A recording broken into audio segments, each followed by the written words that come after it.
10.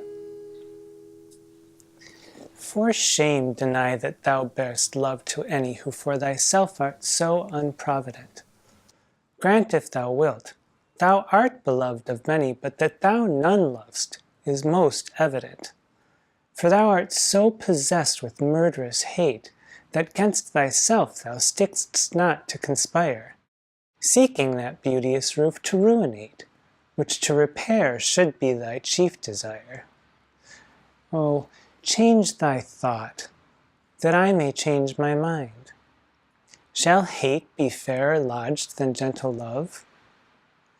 Be as thy presence is, gracious and kind, or to thyself at least kind-hearted prove.